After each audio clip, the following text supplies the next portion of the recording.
Welcome to Mind Over Metal Podcast.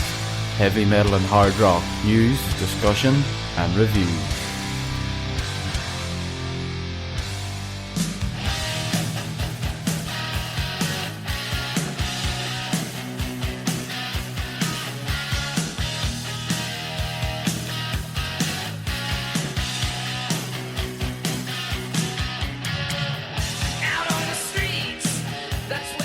What's up, everybody, and welcome back. This is episode 13, I think, of Mind Over Metal Podcast, right here at mindovermetalpodcast.com. It's been 2 weeks again since we've been on air. I know we're terrible, but, you know, life's just a bit fucking busy these days. But you'll be delighted to know this week I am joined by the man himself. He has returned, and that's the co-host, DJ Metal Mike. What's up, Mike?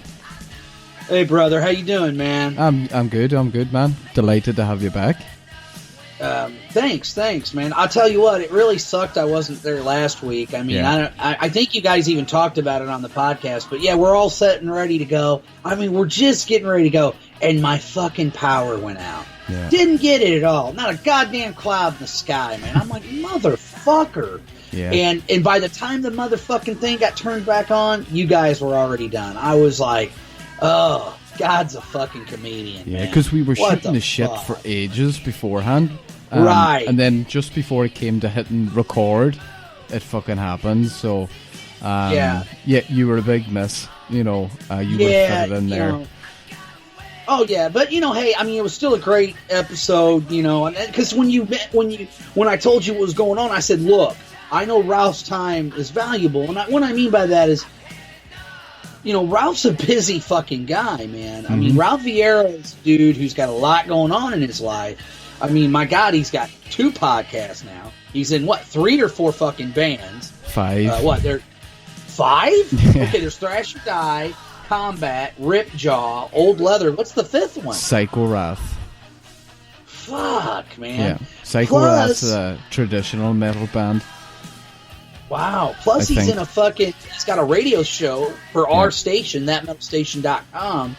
I mean, he's got a lot going on, and I was just like, Matt, just fucking get the interview. Fuck it, you know. Yeah. If I can get back on, cool. If not, whatever. Well, of course, by the time my power does roll back on, and what even made it worse was it was like 107 degrees. So I fucking, you know, plus my air conditioner had been fucked anyway.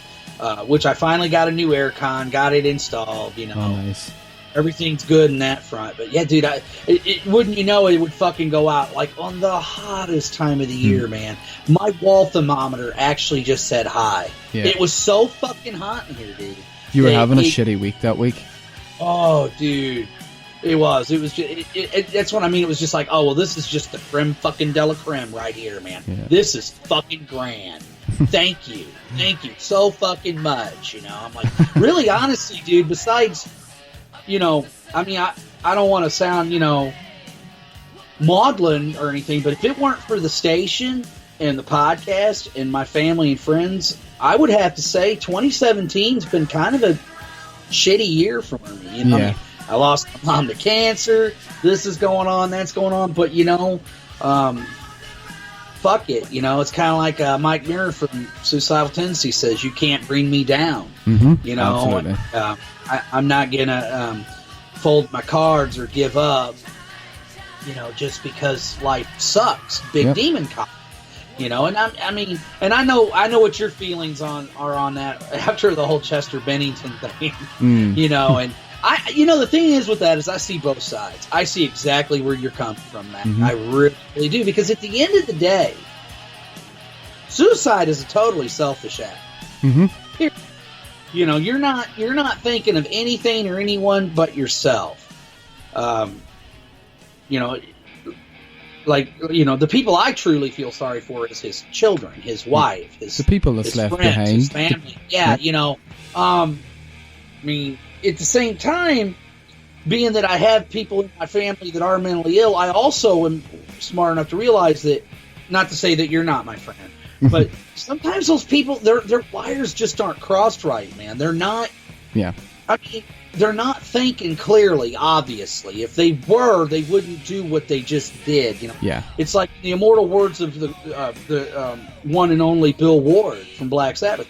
Suicide is a permanent solution to a temporary problem. Absolutely. Granted, sometimes that temporary problem's a really bad one, but yeah. So I know some people are, oh man, you're fucking hard-hearted, and it's like, or you're being judgmental, and you don't know what was going on. Well, you're right. We don't know what was going on in Chester's head or in his life, you know. Mm-hmm. And this is coming from somebody I'm not a big fan. Okay, I'm just going to throw that out there. I was never really big on Linkin Park ever. Yeah. But at the same time, man, it's like, well, fuck. Like I said, where I feel for the whole situation is more his wife, his family. It's like, what the fuck, dude? What were you thinking? Yeah. Were you thinking? You know, like. Yeah. That's where I'm coming from. Yeah, it's like I was called a heartless prick and I saw that. All these names. But what I was trying to say is that it doesn't matter how you argue it. Even taking aside what was going on in his head at the time, the act itself obviously is suicide. The act itself is selfish. That's what I'm getting at. Forget about what was going on in his head. I mean, I'm not fucking qualified to discuss that. But what I'm trying to say, the act, something so final as that, is selfish. You have 6 children, who call you daddy. You have a wife. You have, parents. It's fucking awful, Right. And your fans. And your fans, yeah. I mean, it's just like, people that look up to you. Whether like it or not, you're a fucking role model of them people, man. And when you pull silly shit like that, it looks bad. And have you seen that? Have you seen a number of his fans have actually fucking committed suicide since he died? Oh, you're kidding. Yeah. The last I seen, I think the number was 4 around the world have fucking killed themselves. Oh, wow. Yeah. God damn it. So, I mean, fuck that. I have no sympathy for those. That's just fucking retarded. What the fuck, man? Yeah, what is wrong with you? Like, but I've seen it, man. I've seen suicide letters where they would tell the person, well, you're better off without me. I'm like, well, obviously you're not fucking thinking clearly, buddy. Yeah. If you think that your kids are better off without you. Mm-hmm. Like, what the fuck, man? Yeah. I mean, like, no kid is supposed to bury their parent. Or, that's the other way around. No parent's supposed to bury their parent should ever have to bury their child. Yeah. But no, losing your parent.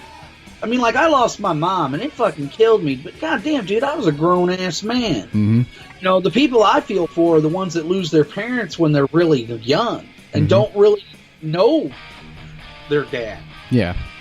Or their mom. I mean, I've even known some people who never knew their parents because their parent died while either giving them birth or died when they were really, really little, or even before they were born. I know a gal whose dad died before she was born. I mean, fuck, man. Yeah. I don't know. Anyway, I'm not trying to get on a soapbox or, try to convince people one way or the other. I just... Yeah, it's hard for me to wrap. I mean, and hey, don't get me wrong. I think if we're all honest, I think all of us have those thoughts, but they're fleeting for me. I think it's not like I sit there and go, "Yeah, man, fuck it. I'll just, I'm, just driving to a goddamn bridge embankment," but I don't fucking act on it. Yeah, I think everybody, it probably crosses their mind for a split second, at least once in their life. I believe that, but. I mean, I will say another thing. Speaking as a nurse, dude, this shit does happen. Some of them medications fuck people up. Yeah, here's something. Yeah, dude. Like, there was a guy who literally, his kids caught him in the garage, and he told me about it. And he had his fucking exhaust running. He was like trying to end himself, and he don't even remember it. He's like, if my son hadn't fucking found me. He's like, it was like everything was just a fucking daze, dude. Like, I don't even remember doing it, and I believe this guy. I totally believe him. He's like, dude, Mike, if I was fucking like with Brian, I would tell you. He's like, and that's what scares me about some of these people killing themselves is like maybe they're fucking under the influence of some fucked up shit and not thinking clearly and wouldn't do, you know. And then of course there's the whole thing, because I know to a lot of people's religious beliefs, suicide is like a sin and you're going to go to hell. But I'm always like, but what about the circumstance like that? What about that? What if that guy had succeeded in killing himself, even though according to him, and I believe him, he didn't really want to? So does that mean he goes to hell? I mean, what the fuck? Or what about somebody who's like fucking suffering and dying from a horrible fucking disease, and they're just like, fuck this, man. I can't take this anymore. I'm not going to die a death like this.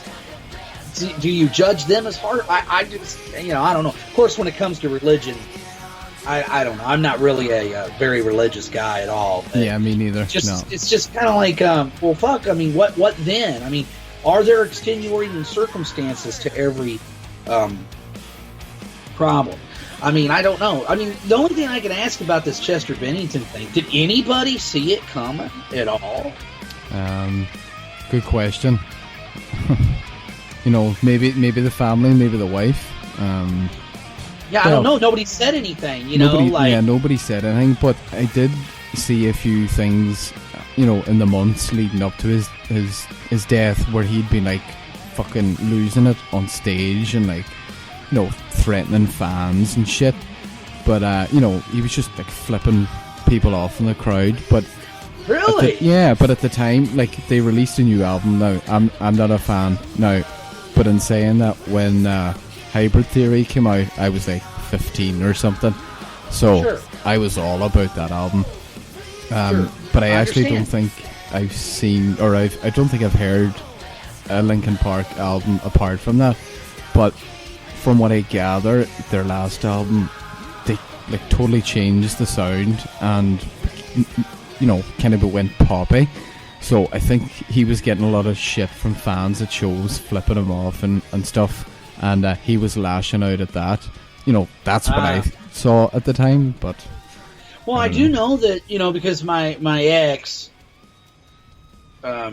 whatever you want to call her, she was a Linkin Park fan. And I even told her, I was like, I didn't mind the early stuff. Like I said, I was never really a huge fan, because I always kind of felt like Linkin Park took that whole new metal thing that was going on, or alternative metal, and just they made it more palpable for the masses.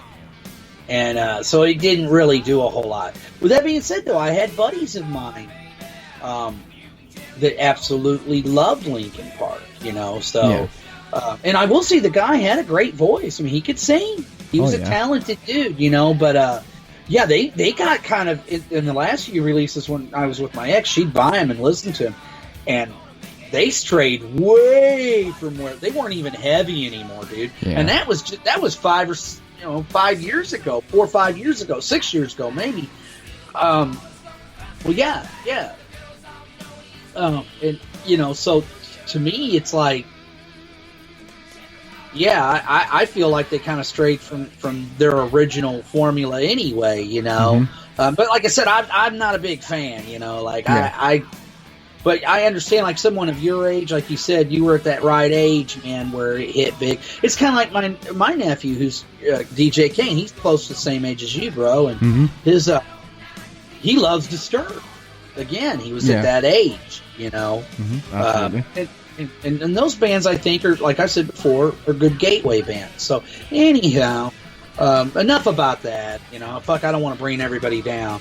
Yep, all good. No, but I think it was right. We brought it up. There has been a lot of discussion about it, and sure, you know, I know I've mentioned things about it online on discussions, but I just want to, you know, get my point out there. I'm not, when I said, you know, the whole selfish thing, I'm not even trying to make out that I know what possibly was going on in his head. I'm just trying to say, you know, that the act itself is selfish. Doesn't matter what way you look at it. You know, but look, to any Linkin Park, I can't speak today. Any Linkin Park fans out there, condolences. You know, it's a loss. It's a life gone. Sure it is. Yeah, it is sad. I mean, it's very sad, because it's like, You know, it's bad enough if you lose someone to a disease. It's even worse if someone you love has been murdered, like their life was taken from them and they were ripped out of your life. But it's even worse when it's by their own hand. You know, like that's just so needless. Wow.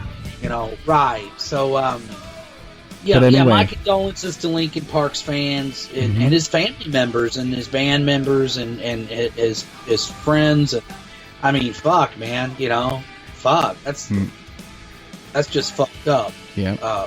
Anyhow, man, moving on. One of the things I did want to talk about real quick was about our station, that metal station. We've got a ton of new DJs. Oh, yeah. And some great shows. So check out that metalstation.com. Look at our schedule. I mean, we've got some DJs that are doing 2 or 3 shows a week. And like Sarah's Invasion, she's on, I believe, every Monday, Thursday, and Friday, or something like that. And she's on during the morning. And then we got Rehab with DJ Ducats. I believe he's on Saturday, and then I think tonight we have DJ JD, and a lot of these are guys that came from Nuclear Rock Radio. Because of some of the licensing and ASCAP things, some of these places are closed, and also whatever. We don't. I just want to throw this out there though. We don't steal other people's DJs. So anybody out there thinking doing that shit, no. They fucking come to us. Absolutely. Just like the Brothers Grimm came to us, just like everybody else comes to us. There's a reason for that, because we fucking rule. I know it may sound like we're egotistical, but you know what? You know, we're a great place for you want to listen to metal, you want to be connected to fans, and we're for real. And the great thing about us, all our DJs, we're all different. We all have a different slant. I mean, in fact, some of the DJs like AP McGee, he has several different types of shows. One's a hardcore punk show. The other one, he plays a lot of like metal, like what Kerrang! Magazine would have covered in the early 80s. Another one's more brutal death metal. I mean, and that's just one fucking DJ. Yeah. Okay?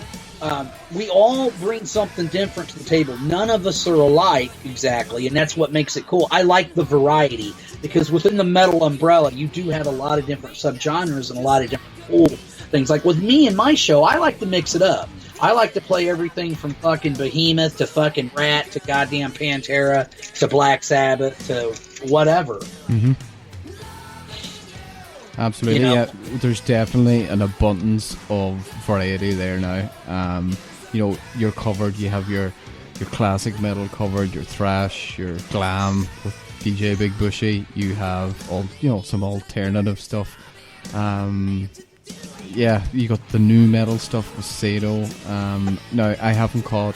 Well, I caught a small bit of SARS Invasion yesterday.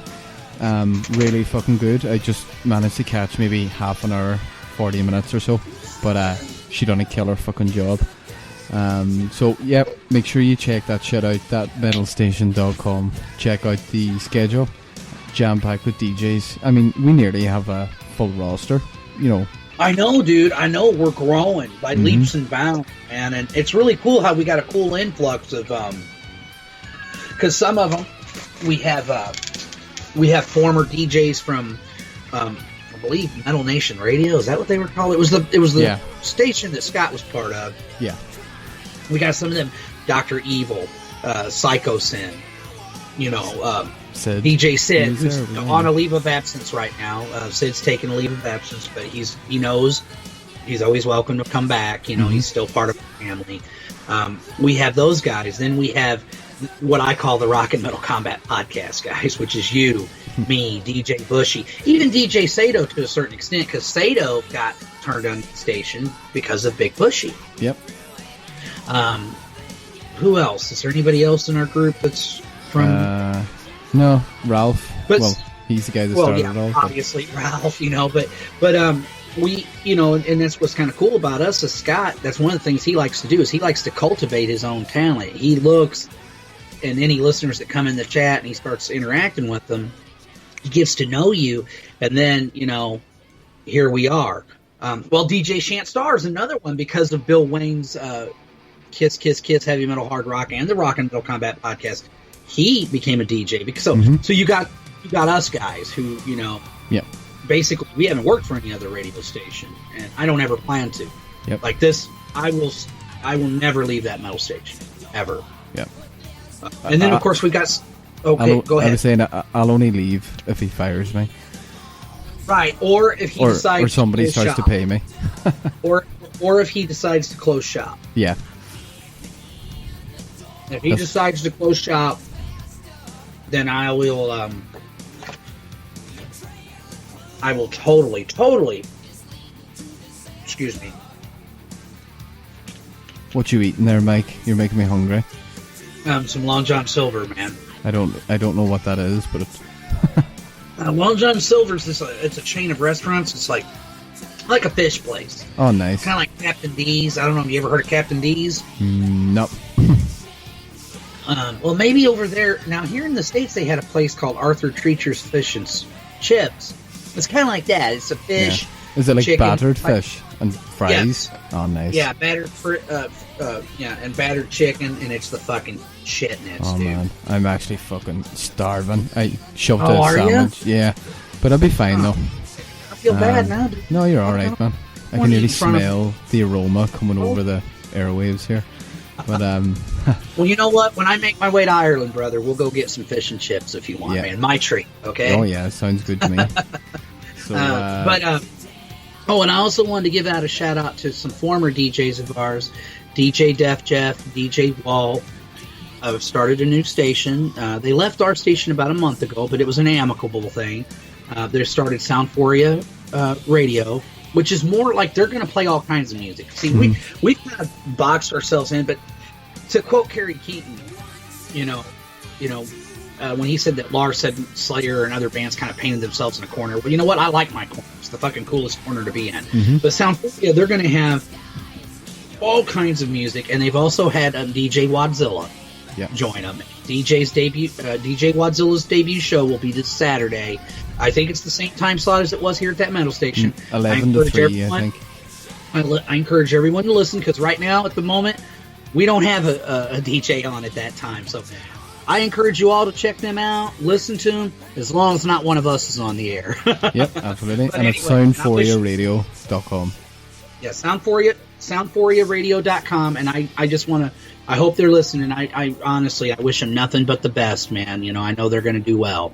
So, anyway, man, are you ready to fucking Ratt N Roll, my friend? Nearly. Two more things. Two things I want to mention. Do you know a guy called Shane A. Habert? Yeah, I've heard of him. I might be friends with the guy. I'll have to look. Well, I'll tell you, I just want to give a shout out to Shane because he fucking shares this shit every week, likes our posts, comments. He supports us really well. So it just, when posting the last episode, and I got all the notifications through that he'd shared us here, there, and everywhere. But I just want to say thanks and point that out that, oh, yeah. Yeah, I know Shane. Yeah, I'm Facebook friends with the guy. That guy's a cool dude. Yeah, man. he could. He's a good guy. Yeah. In fact, I think Shane is the guy who messaged me after. Yeah, he was the one that was like, dude, I love your Paul Stanley impersonation. He nice. messaged me and told me that. He's a good guy, man. Yeah, and he's a fan of the show, and he, he shares us, he gets us out there, and I just don't want to, to let it go unnoticed that we do notice these things, and look, appreciate the support, and keep it up. And the other thing, if I remember right, he also supports the station too, doesn't he? Yeah, he does. Awesome. Yeah, he's a good guy, man. Yeah. Go ahead, dude. I'm sorry. I didn't mean to cut the you last off. thing I want to bring up before we start ratting and rolling is now this happened a few weeks ago, but we've been picked up by earpeeler.com, which is owned by the great Victor M. Ruiz from Mars Attacks podcast. So basically it's kind of like a podcast directory for like rock and roll, heavy metal, music, some film, sports podcasts even. But it's a really cool place, earpeeler.com. So we've been picked up there, and our episodes will be uploaded there automatically as soon as they're live. So just wanted to say thanks to Victor for picking us up. It's another. Oh, definitely, man. He's got a good exposure. podcast too. Oh, he does, yeah. To even be like in the same breath as a guy like that, you know, I mean, that's an honor. Yeah. So thank you, Vic. He's got some heavy hitters there too. You know, he has, Decibel Geek, Kiss Room, Classic Metal Show, Rock and Metal Combat. So we're up there with good stock. But I just want to let people know that, you know, that's another place you can find us. So that's earpeeler.com. So check it out. But we're changing the format. As I announced during the week on Facebook, we're now just going to do theme months, and we're kicking off the first of the theme months, August 2017, with the mighty Ratt. Very excited. Yeah, well, it's funny, you know, because I've been thinking about it for a while, Mac. I wanted to do something that kind of differentiates us from everybody. I mean, you know, don't get me wrong, I love doing album reviews, and I still kind of want to, but I mean, there's so many podcasts, and I just kind of wanted to do something that was different. And I've seen other podcasts that would do like what they call a discussion on a band, where they just have a general discussion, which is really cool. But I thought, well, wouldn't it be kind of cool if we did like a retrospective, like look at a band and look at the entirety of their career and talk about it, the ups, the downs, the behind the scenes stuff. And then because you had suggested we do Ratt's EP and Out of the Cellar, and I was like, well, man, that's a good pick, you know. And then when we both came up with this idea, I was like, and then you were like, well, let's do Ratt, and I'm like, oh fuck, dude, that's a great idea. And I'll tell you why I feel that way. Because I think Ratt is one of the most underrated metal bands of all time. And this is coming from a thrash metal guy. Like, I shouldn't say that because I love traditional metal as well, but I was not. I love the first generation of glam metal bands, but it got old quick. You had people who were literally ripping off bands like Ratt, you know.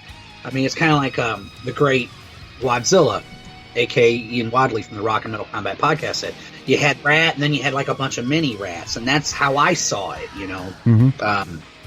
And I just feel that Ratt was one of those bands that they were huge back in the day. Don't get me wrong, because I even got in a debate with somebody on the Rock and Metal Combat Podcast's Facebook, or not Facebook page, their YouTube page. Some dude got all butthurt because Ralph was kind of critical of Invasion of Privacy, and it's not that Ralph hates that record. He actually likes some songs on it, but dude was just getting all butthurt. Why are you even reviewing glam metal albums if you don't like glam metal? And I'm like, what the fuck did Ralph ever say? He didn't like glam metal, man. Like, so, you know, I kind of defended Ralph because, you know, Ralph's my boy. Not that Ralph needs me to defend him. And the dude got stupid with me too, man. And he was all like, well, you know, people were into that. I guarantee you they weren't into Metallica. And I said, really? Because I was listening to both. Yeah. And why do you got to disparage one? And I told him, I said, well, look, dude, you can say what you want about Metallica, but they sell out everywhere they go. Absolutely. Where glam metal kind of, well, went the way of the dinosaur, to be quite honest. I mean, I'm not putting Ratt or those type of bands down, but because he was saying, well, back in the day, they weren't as big. Metallica weren't nowhere near as big as Ratt. And I'm like, well, if you're going to talk about a time capsule thing, you're absolutely right. Ratt were huge. Ratt were selling millions of records when Metallica was an underground band. But you got to look at it kind of like, to me, a marathon. Glam metal just came sprinting out of the fucking gate, brother. Sprinting like a motherfucker. And thrash metal, they were slow and steady, and then eventually they overtook the race. In my opinion, the glam metal, thrash metal, I think thrash metal won in the end. I mean, absolutely, yeah. You know, they did, but but part of the problem was glam metal kind of did itself in, and because of that, because of those bands, poor Ratt got fucking involved in the fucking blowback, as far as I'm concerned, which was really unfair. You know, like, because they were one of the originators. You know, obviously they were influenced by the likes of Van Halen. I mean, really, in my opinion, I debated with my partner and friend, co-owner and founder. He's the founder of that metal station. He disagrees with me that Van Halen were influential on glam metal, and I'm like, how the fuck can you? There wouldn't be a Sunset Strip metal scene if it hadn't been for goddamn Van Halen. Yeah, Am I wrong started about it. that? I mean, seriously. Yeah. Give me a fucking break, man. Yeah, just think of it. After Van Halen, how many Eddie Van Halen wannabes cropped up, and like Warren DeMartini is one of them. Robin Crosby is one of them. Fucking George Lynch is one of them. It goes on. Right. I mean, there was two guys that people were noticing, and this was before they even really made it. This is when they were on the Sunset Strip. People don't realize, because on the Sunset Strip, this is before Van Halen got signed. Van Halen had one band that was a major competitor, and that was Quiet Riot with Randy Rhoads. Yeah. I mean, it took Randy a few years, and of course, once he made it with Ozzy, he was giving Eddie Van Halen a run for his money. And Eddie Van Halen was the fucking king, dude. Like nobody was considered better than Eddie back then. Mm-hmm. I mean, that's just a fucking fact, But yeah, Ratt, I think one of the things I always loved about him was that twin guitar attack. And maybe I'm a sucker for that because I'm a fan of Judas Priest and Iron Maiden. And I think Crosby and DeMartini were just great together. No, they were. They had some chemistry. They just, bounced off each other so fucking well. They were an amazing duo. So, how about we jump in and just get into a little bit of history about the band? Sure. I know you. Do you want to take it away, or do you want me to go? Well, yeah. Basically, they started out, I believe, Stephen Pearcy was like, when he was younger, he didn't even have any intentions of being a musician. He was more into like race car driving. Yeah, and he was really, really big into it. And he got in a car wreck. Still does that? Yeah, he's still an enthusiast to it to this day. And what ended up happening was, I believe he had a car wreck. And hold on, I'm going through my notes, man. I've got so much fucking notes and shit. Nice, good to be prepared, Mike. I'm trying to. Yeah, he aspired to be a Top Fuel race car driver and had no interest in being a musician. I mean, he listened to music and he went to concerts during the 70s, but he had never played a note in his life. He just wasn't really into it that much. And then he got hit by a hit-and-run driver. And he was riding his bike one day during the summer of 1970. So, I wasn't even born yet. That's how far back this goes, man. I mean, I was in my mama's belly when all that went down. And he was in the hospital for 6 months and recovering from his accident, and then somebody gave him an acoustic guitar. And after fucking around with it for a while, he decided to basically shift his vocational focus from driving race cars to playing music. But he never lost his love for the sport. He sang in bands in the San Diego area because that's where he was from, Fire Dome, Crystal Pistol. And then he started creating and writing original music for a band by the name of Mickey Ratt. And that was created in San Diego in 1977. Eventually, though, he moved his band to Los Angeles after seeing a local band, Van Halen, at the Whiskey A Go-Go on Sunset Boulevard in 1978. So there you fucking go right there. Yep. Without Van Halen, there's no Ratt. Absolutely. Mm-hmm. And eventually, he met a guy from San Diego, and that was Robin Crosby. And they were both in like several different bands. And believe it or not, an early version of Mickey Ratt had Jake E. Lee, who would go on to become, Ozzy Osbourne's guitar player. Now, Jake left, and I think he might have left to join Rough Cut. Mm-hmm. And then that's when Warren DeMartini joined, on a recommendation from Jake E. Lee. Mm-hmm. So, yeah. And, Warren was only 18 when he joined, and he was still at college at the time. He was in San Diego. And he didn't really want to drop out of college to join the band, but he actually left the band again briefly, and he was replaced by some guy, Mark Torian, or something like that. But thankfully, DeMartini came back for the recording of the EP, and when was that? 82, 83, 82. So Warren came in and was gone, so we're just lucky that he came back. And then of course, there was one, I think it's Juan Crucier. Is that how you pronounce that, dude? It's funny. Well, I always call it Juan Crucier, but Juan was on Eddie Trunk. Did you hear that interview a few weeks back? And what was fucking Eddie calling him? Eddie was calling him Juan Crucier. That's what Eddie was calling him, Juan Crucier. But he asked Juan, how the fuck do you pronounce your name? And basically, Juan, the correct way, I can't even remember it, but we're all pronouncing his name wrong. But he just goes by Crucier because it's what most people call him. So yeah, also they had cut a demo, Mickey Ratt, and it was a single, and it was Dr. Rock and Driving on E. Have you ever heard any of those tracks, Mike?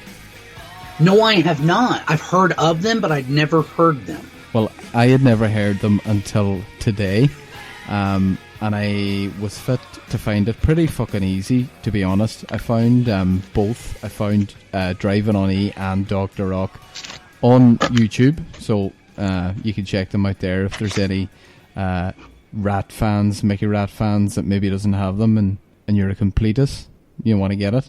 But what I'm going to do is I'm going to play a little bit of Dr. Rock and see what it's like. Here we go.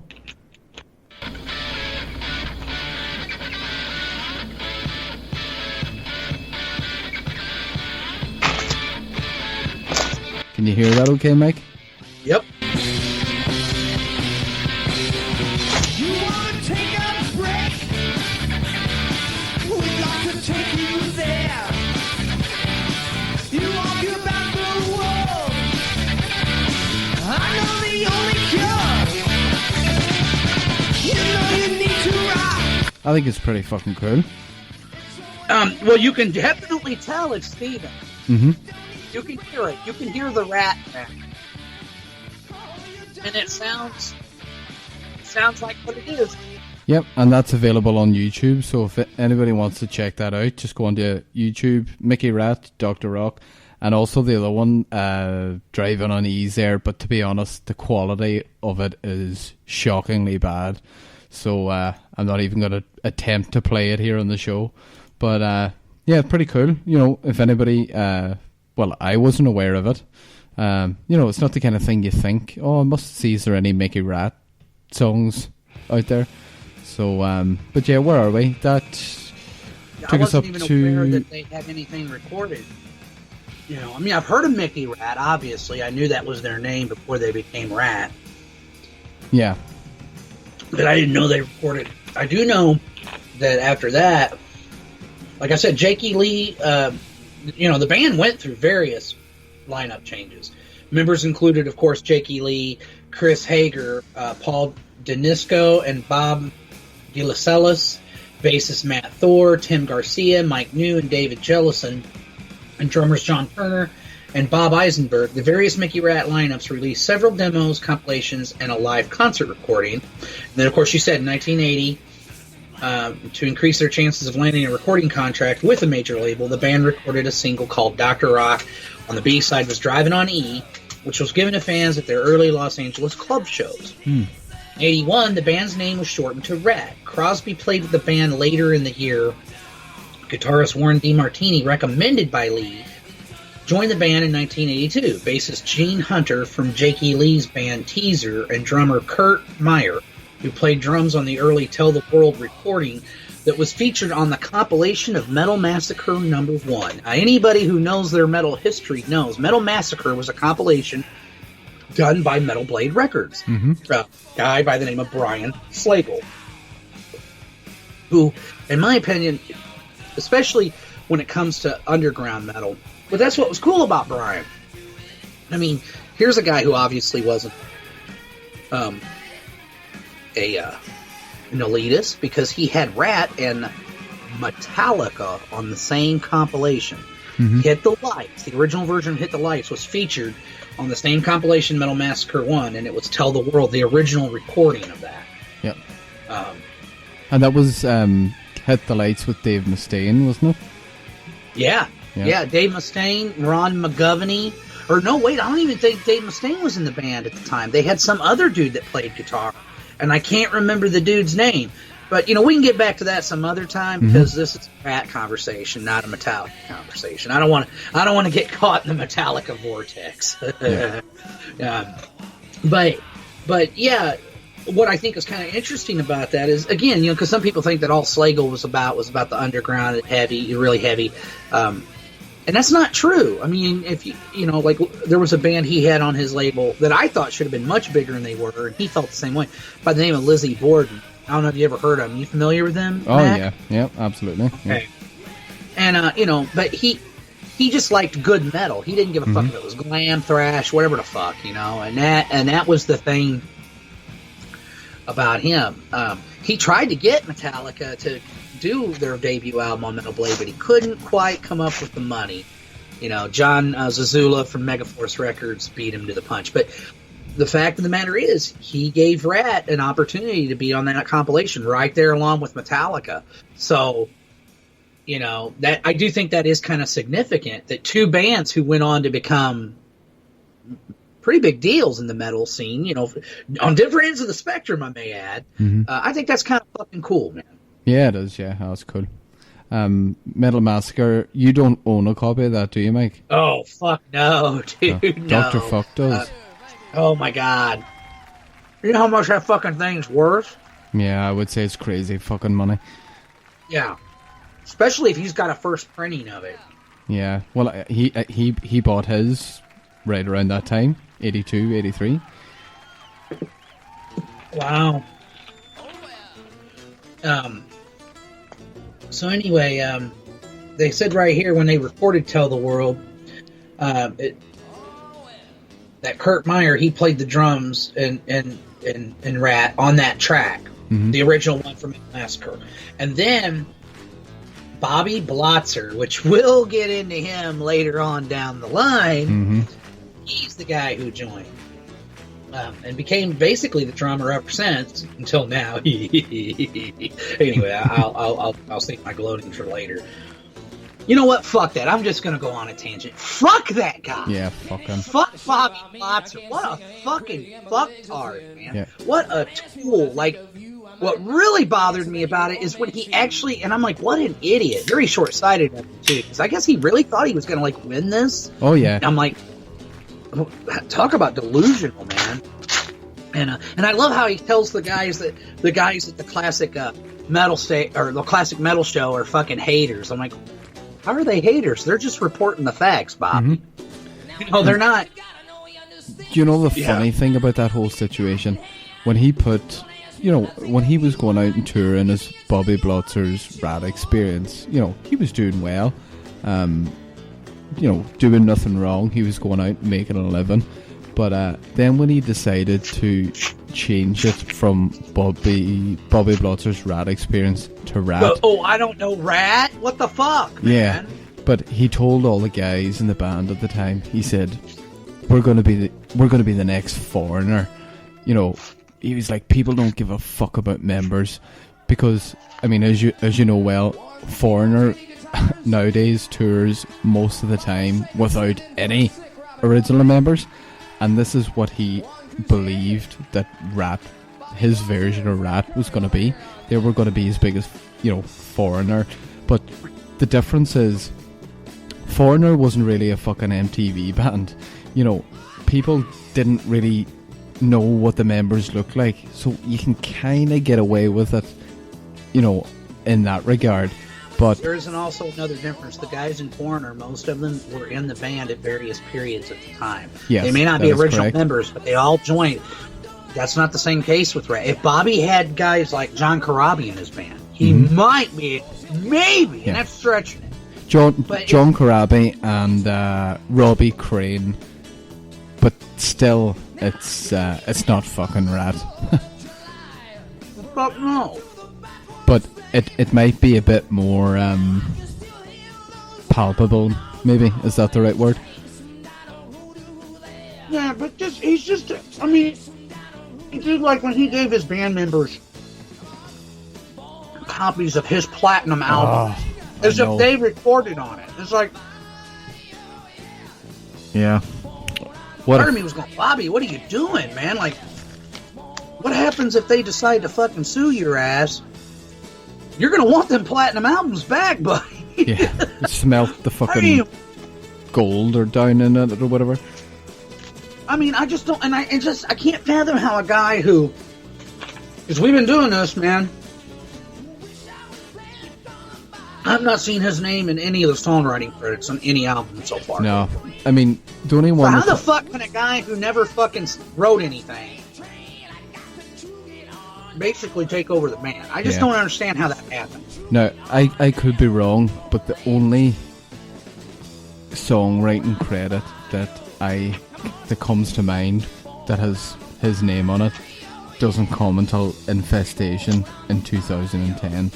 So you're talking about, 30 fucking years nearly before he even gets a song writing credit. And I'm not saying Bobby's a bad drummer or anything like that. He was competent, but it's like, dude, you're the weakest link in the fucking band, in my opinion. Mm-hmm. Oh yeah, he's the most replaceable member. So the band was taken over by, there's always that one member that, like it or not, the band will still go on if they're not fucking there, and he happens to be that member and then tries to take over the whole fucking band. Give me a fucking break. It's like, I mean, the balls on this guy, man. Yep. And like you said, when he was doing the Bobby Blotzer Rat experience, there's nothing wrong with that. I know the guy's trying to make a living. Yeah. I understand. I didn't have a problem with that. Yeah. But it's to go out and falsely sell yourself as Ratt, and you know that a lot of these promoters that book those shows just thought, oh fuck, I can get Ratt for 10,000. Book him. They didn't know what the fuck was going on. A lot of the fans that went to the show just thought, oh, Ratt, yeah, I loved fucking Round and Round 30 years ago. Let's go see them. They're playing at the fucking hot dog festival down the road. So, he tricked a lot of people. But, people caught on, and if this whole... Which is... the thing that... Go ahead. Yeah, I was just going to say, if this whole lawsuit thing hadn't have reared its head, it would have fizzled out eventually, because people would have been like, fuck that's not Ratt. Well, and I agree. What really bothered me, though, is it's like you're already hurting the legacy of a band who, in my opinion, don't really get the credit they deserve anyway. Mm-hmm. Way to go, Bobby. Yeah. You fucking fool. Yep. Like, way to go shit in your own legacy. Yeah, I mean, I'm just like, dude, seriously, man. I mean, I can understand it maybe if he was like one of the primary songwriters, or if he really, but he didn't, man. I'm going, dude, you're the one guy that, and let's face it, Ratt went on without Robin fucking Crosby. Mm-hmm. I mean, of course they had no choice, but, poor Robin. That's another story. We'll get to that eventually. Yep. Oh, we'll get there. So, where are we? Okay, we're at the... Well, Bobby joined the band. Yep. And then after that, Juan Crucier, and he was previously with Dokken, and he'd been musically active since 1973. Now, this is according to Wikipedia, folks. You got to bear with me. I've tried to find as much info as I could. Makes me almost sorry that I didn't read Stephen Piercy's book, because quite honestly, I know how janky fucking Wikipedia can be. So, but like you pointed out earlier, Mac, Martini was only 18 years old when he was called up to Los Angeles to join Ratt, and at the time he was attending college in San Diego and was reluctant to drop out to join a band that had so far had only limited success. Mark Torian briefly replaced DeMartini, though he returned in time for the recording of their first EP later in 1982. Mm-hmm. So, another thing I wanted to point out with Robin Crosby is, well, you know what? We'll get to that in a minute. Do you want to go ahead and talk about the Ratt EP, Mac? Yeah. Look, we can talk about it briefly. released July '83 on the independent LA record label Time Coast Music. That was in the US, and it originally had 6 tracks. And then there was a UK label, Music for Nations. They're still pretty active, and they had a 7-track version for Europe, and it had the addition of You're in Trouble, which would feature on Out of the Cellar. Yeah, Out of the Cellar. Great fucking song. But hey, what a fucking EP! What a debut! Oh, dude! Right from the get go. I mean, the first opening track, "Sweet Cheater," which was written by, of course, Stephen Pearcy and Robin Crosby. And pay attention, folks, because that's a lot in their discography, at least at this point in time. Just a straight up swift kick in the junk, as far as I'm concerned. Very fast paced, chugging riff, furious guitar solos by Crosby and DeMartini. I think it was a great opening track. Mm-hmm. There just wasn't no fucking around on that track. Yep. And then it gets better with, to me, this is the standout track of the album. Track 2, You Think You're Tough. Yeah. I love this fucking song. Mm-hmm. And do you know what's my favorite part of the song? Is the drumming. Yeah. I just think Blotzer actually, for, a paint by numbers, nothing special timekeeper. I think he does really well on that track. Great sound on it. Hey, I don't think Bobby's a bad drummer at all. I don't want it to sound like, oh, he sucks. I don't think he sucks. Mm-hmm. I mean, I think he's a fucking idiot. But as far as his musical ability, no. I mean, now do I think he's as good a drummer as some of his contemporaries? No, I would say Frankie Banali and Tommy Lee. Those guys were better drummers. Yeah, Mick Brown. Mick Brown from Dokken. But I don't really think that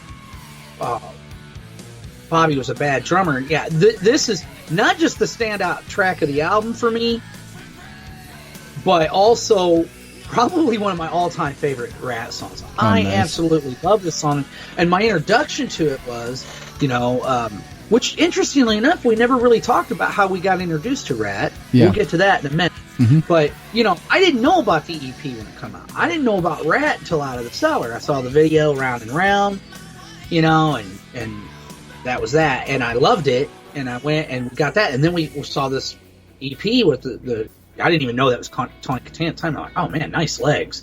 But, oh, God, what a woman. God, she was sexy. Anyway, yeah, she's awesome. One of my childhood crushes. I'm not going to fucking lie, man.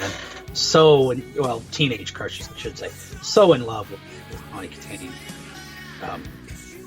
And I know sometimes people want to bag on her, she was a co-culprit. Maybe she was all those things and more. I will say this, though. She genuinely loved Robin Crosby, and that's how she got the gig. Yep. She became the cover girl for both albums because she was Robin's girlfriend. Mm-hmm. High school sweetheart. Yeah. That's how far back they go, man. Yeah. She bought one of Robin's first guitars for him. So, obviously, and still loved him to the day he died. I mean, I'm not saying she was in love with him, but there was definitely a bond there. And I don't think Tony, I think she's kind of crazy, but I don't think she's a bad person. I think she fucked most other people in the band, too, though. She probably did, dude. I mean, I didn't say the girl was an angel. Yeah. But then again, you think Robin wasn't fucking dicking other chicks? And come on, dude. Like you just said, it was the 80s. Mm-hmm. I mean, even thrash metal guys were getting laid left and right, let alone fucking the glam metal dudes. The glam metal dudes were really getting laid all the time. Yeah, they were getting laid the most. Yeah, right. So, I mean, it's like... The gayer they looked, the more like chicks that they looked, the more the fucking chicks wanted them. Brother, I never did understand that. I was always like, and my dad, he gave me shit about Ratt, which I still say, hey, they might have looked funny, but, compared to other glam metal bands, though, Ratt's image wasn't really that bad. Yeah, they wore mascara. They were tame. They had big hair. Huh? I was saying, excuse me, they were tame. Their look was tame compared to the likes of Motley Crue and... Well, like Motley Crue's a band that, to me, if you look at them, every album they change their look. You can't really say that about Ratt. Ratt pretty much stayed, and maybe that's one of the reasons why I like them as much as I do. they didn't change that much. I mean, Yeah. they still stayed true to who and what they were. They didn't try. Motley Crue pissed me off because, you know, first of all, their first album, which I like, Love Too Fast for Love, I was hate almost it. like a punk. Really? You don't like that Yeah, album? well, at all? I like four songs, 5 songs. No, I mean, I wouldn't say it's a perfect record. There's a few songs like "Mary Gun Round Your Hand." I hate that fucking song. Mhm. I don't like that song. But there's some good like I still think "Live Wire's" a killer fucking Great track, song, yeah. man. But it was a step in the right direction. And then of course, Shots Devil was just absolutely a great album. But there they go, full blown metal, man. They got like the Judas Priest look and a bit of makeup and shit, which Priest didn't have, but still pretty metal. Mhm. And of course, there's the Theater of Pain. And by that point in time, you know, that's where they kind of lost me as a listener. I mean, I'm not gonna lie, I was so pissed off when that record came out because it just wasn't my Motley Crue. Mhm. But Ratt, I can't really say that about them, man. Mhm. I mean, I'm not saying they didn't stray. Eventually, they did. But if you stop and think about it, dude, and here's another thing I want to. You know what? No, I'm getting off tangents. I'm sorry, dude. I'm going off on fucking. Need to stay focused, but yeah, I'm not saying Tawny wasn't fucking other, because I'm sure she was, man. Like, from what I understand, David Lee Roth said she got around, but who the fuck didn't?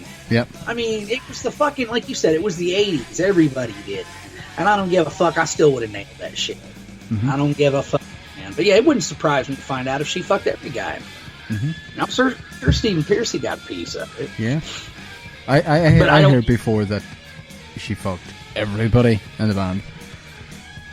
You did hear that, huh? Yeah, I can't remember where, but I heard it.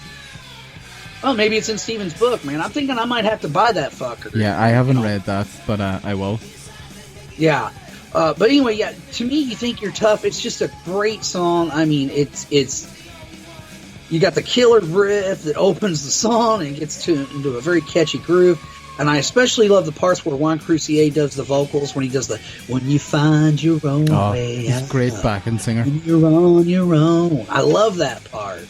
And just sweet, tasty guitar work, courtesy of Crosby and DeMartini. But one thing I wanted to point out is apparently, and I've never heard the difference, there is a difference between the EP that was released by Music for Nations and Time Coast, and then eventually, I think the version I'm familiar with is the one Atlantic Records re-released that record, Steve. And they kind of spiffed it up a bit, spiffed up the production, and I think that's the version that we're all familiar with. I've never heard the original version. I've heard it's a lot more raw. I'd like to hear it. Well, I have never- I have the Music for Nations vinyl. Oh, do you? Yeah, I have that. Is there a difference? To be honest, I haven't noticed. Okay. Yeah. I know I haven't Yeah, but- noticed, but I would just need to listen closely, I suppose. But I think it was a great EP. It basically was a statement of, this is the band, this is what we're about. And like you said, I definitely think You Think You're Tough. And you can't tell me it wasn't any coincidence that after they released the first record, they re-released that single on Atlantic. And that's how I got familiar with it, was that kick-ass video where Steven's driving in the car and he's driving down the Sunset Strip, and you got all these cameo appearances by all these metal dudes. Ozzy is featured prominently in the video. isn't Motley Vince? Crue. Yeah, Vince Neil and Nikki Sixx. Yeah, and that was, and as I said, man, back then, I mean, I think some people think that I'm like a, I believe it or not, Mac. The other day, I actually got called a Guns N' Roses hater by some girl, and I'm like, I'm not a fucking hater. Yeah. Like, just because I didn't like what the band became doesn't mean that I don't like them or that I didn't like their first few records. Jesus Christ, man. It's like, just because I have problems with November Rain, Yeah. I'm sorry, man. Some if I people- want to hear Elton John, I'll fucking listen to Elton John, and that's what it sounds Some like. people are just like, well, if you don't like it all, you're not a fan, which is ridiculous. Yeah, it's kind of like what Dr. Fuck talks about all the time with these fucking Kiss fans, man. Well, if you don't support the new lineup, you're not a Kiss. You know what? Go fuck yourself, motherfucker. Just because I don't like what they're doing now means I'm not a fan? Fuck you. Yeah.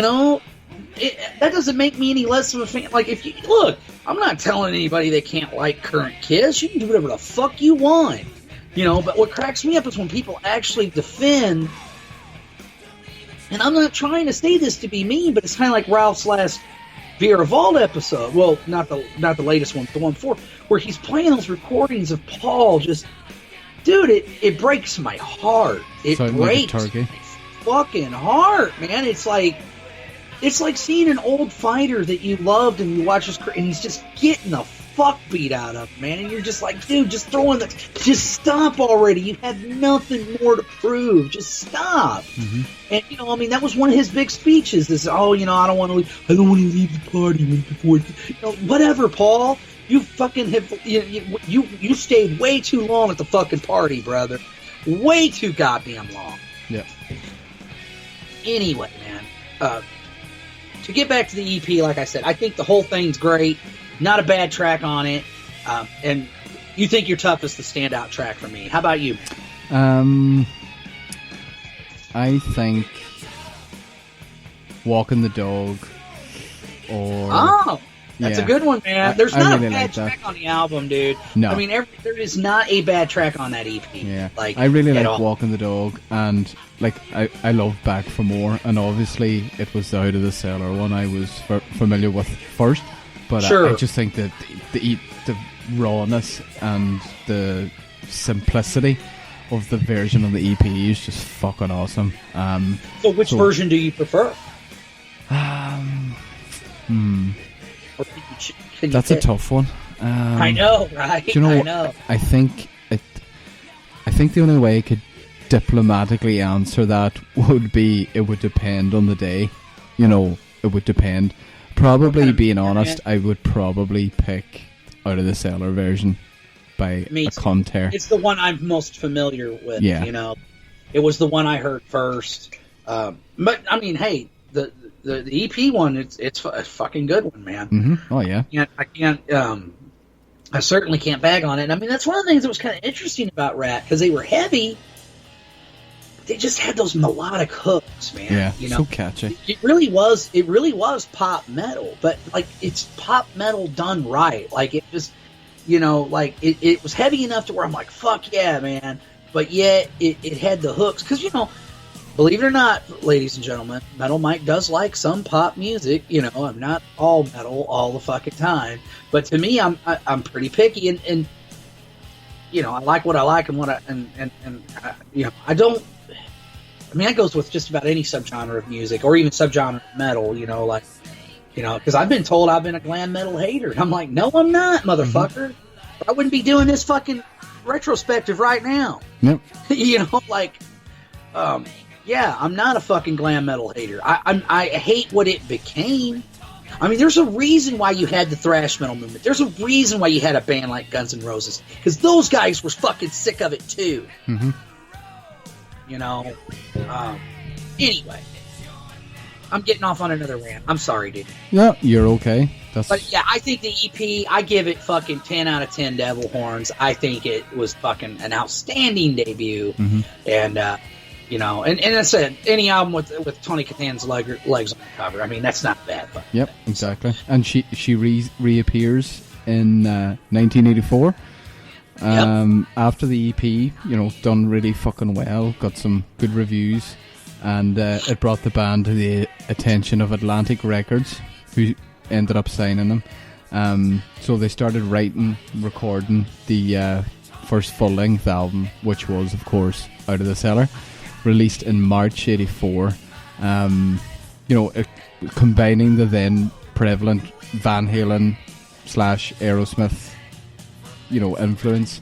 The sort of I think Aerosmith was a huge influence on Ratt, especially on Piercy. Oh, you could tell, like, man, he had that whole. I remember years ago when I first saw the Invasion of Your Privacy, or not Invasion of Your Privacy, Out of the Cellar, Round and Round video. My brother and I saw it. You know, because what we had, where I lived in the time in the area, we didn't have cable yet, but we had my cousin, who I've mentioned before, you know, the big burly Harley rider, who, besides my neighbor across the street, he introduced me to a lot of cool bands. He was a huge Alice Cooper fan, loved Judas Priest, you know, stuff like that. And he was cool enough to just record, like, he would go to work and just hit record on his VCR and record hours of MTV for us. Nice. And he would bring the video cassette over so we could watch MTV, man. And that's how we discovered Ratt. And I remember watching the video. My older brother, Dave, who I call Scapegoat, he's the guy who does a lot of the bumpers for my shows and some of the things for even the station, like, that one bumper where if you came here for this, that's Scapegoat. He was like, man, dude, that motherfucker, man, he's a throwback to fucking Steven Tyler. Like, even then when he saw Stephen Pearcy, and he wasn't putting him down, he just said he could tell. He goes, that guy's a Steven Tyler fan. He's got to be, man, because just his persona, the way he carried himself in the videos, and you could tell Aerosmith was a huge influence on that. Absolutely. So, yep, the album was a smash hit. It got massive MTV play. Songs like Round and Round, that just nearly broke the top 10 on the Billboard charts. Came in peaked at number 12, I think. Wanted Man, Back for More, Lack of Communication. Such a good album, dude. It really is. Yeah. I mean, and what's interestingly enough about it is it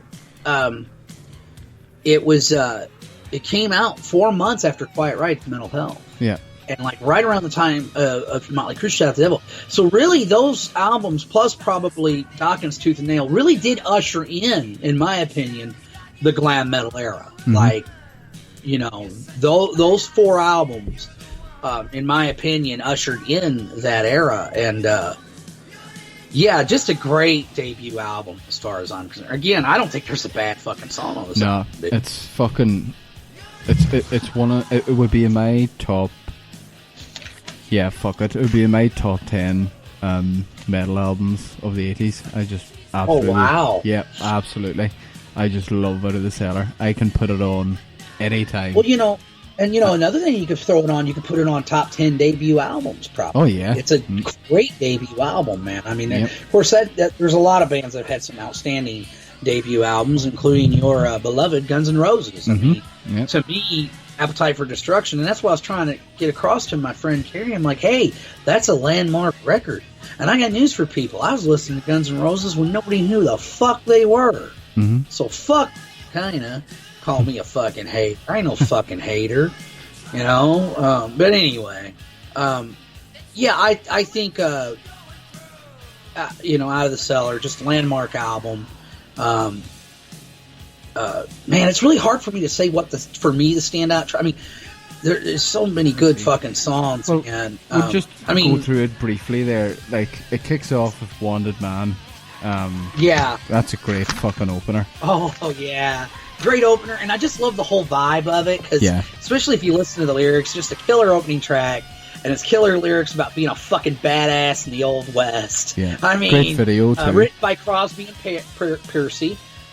Just a great fucking song. Yeah. Yep. Then we had You're in Trouble, track 2. Love that song. Yes. Which version do you prefer, Matt? This version right now. Yes, I do too. I think it's heavier. Yeah. It's much better. The bass, I think, on the other mix is just a little too much or overbearing in the original version, whereas this one is just perfect. Killer fucking track, man. And then, of course, Round and Round, a little played out, but still cool classic. Reached number 12 on the Billboard Hot chart.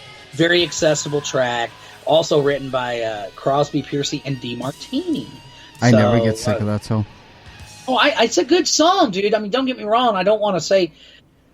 I mean, it's kind of like you said, even when you get songs that are played out, they're played out for a fucking reason, bro. I mean, it's kind of like Ozzy's Crazy Train. I mean, honestly, I could never hear that song again. I'd be okay. But I have to admit, whenever it comes on, I don't really turn it off. You know what I mean? It's just great track, Just on Round and Round, it's funny you mention Ozzy. Every time I hear Ozzy's track Secret Loser off of Ultimate Sin, I think of Round and Round. I think the riff's kind of similar. Huh, that's interesting. I never really thought about it. But, you know, obviously Secret Losers, you know, played a bit faster, but if you were to slow it down, the riff is very similar. Know, Secret Losers has always been one of my favorite songs off of Ultimate Sin. I love that track, man. Great song. Cool. Yeah. In Your Direction, number 4, another great song. Love it. Mm-hmm. Killer filler, man. Mm-hmm. I mean, it's killer. Like I said, even the filler on here is just like, in the immortal words of Ian Wadley. Don't want to take credit for that, because first time I ever heard anybody say that was him. Killer filler. Mm-hmm. Track 5, She Wants Money, written solely by Juan Crusade. Fast paced, basically talking about picking up a pro and not having any goddamn money and letting her go to the next potential John. You know, that's okay, man. Because here's the thing. I know some people are down on whores and pros, but you know what? At least you know where you stand with them. Yep. Now, that's bullshit. Coming from a very bitter, jaded fucking dude right now in life. But I'm just saying, you know, at least with the prostitute, you know she don't really give a fuck about you. You know where you stand. You know where you stand. And another thing, you're going to get laid. And yeah, you may pay, but trust me, folks, sometimes, not always, depending on what kind of girl you end up with, but you'll pay.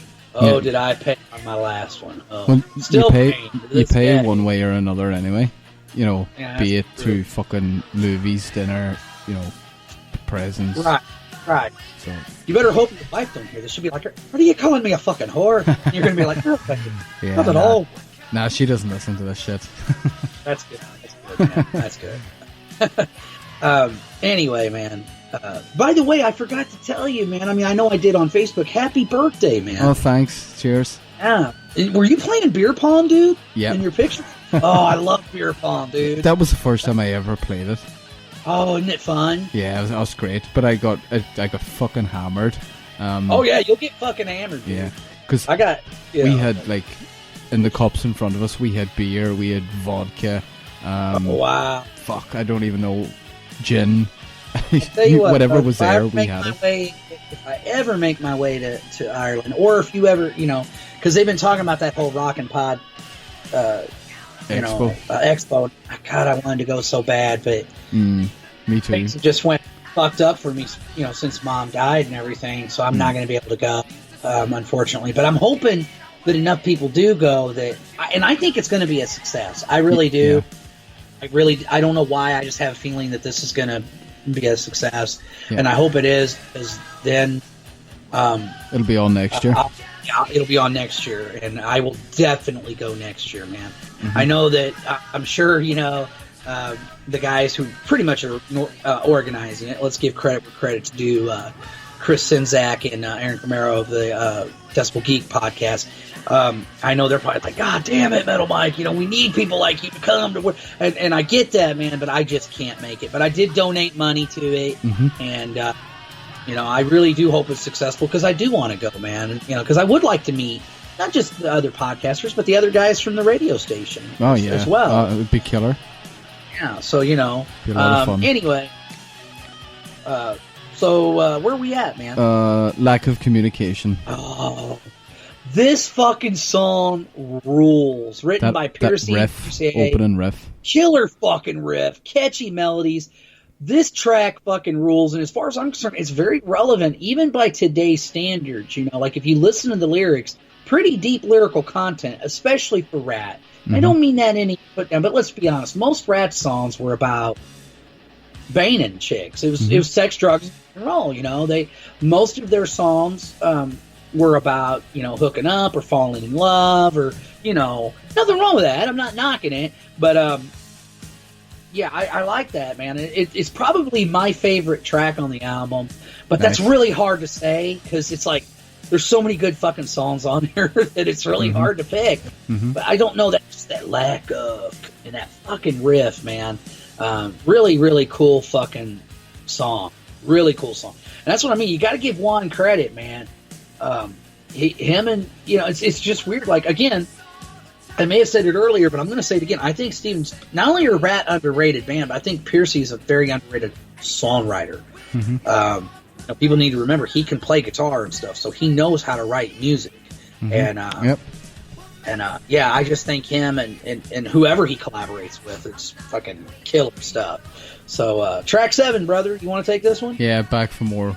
I love it. Spoke about it on the EP. Love the fucking song. Killer. Probably would be my favourite song on Out of the Cellar. Yeah, fuck it, yeah, it's my favourite song. Love that song. Never get sick of it. Yeah, neither do I, dude. It's just a really cool fucking tune, and the twin guitar attack of again, we're kind of repeating ourselves, but it's just the truth. I mean, DeMartini and Crosby were just fucking great together, man. Mm-hmm. And it's a shame actually what happened in future albums where Robin nearly got demoted as of sorts. But we will get into that when we get there. But when we get those records, what happened to Robin? Even though I know he said, "Hey, don't grieve for me. I lived with," and I'm sure he did. I mean, let's be honest with ourselves. It's like a while back, and this isn't rap related, but somebody had posted up a picture of David Lee Roth, and this guy had said something smart ass about the way he looks now. Yeah, because it's an old dude, and I fucking spoke up right away and said, and I don't know how many people was like, "You tell him, Metal Mike," because I was like, he also seen and did things that you only read about in books. Exactly. He was the front man for one of the greatest fucking hard rock metal bands of all fucking time.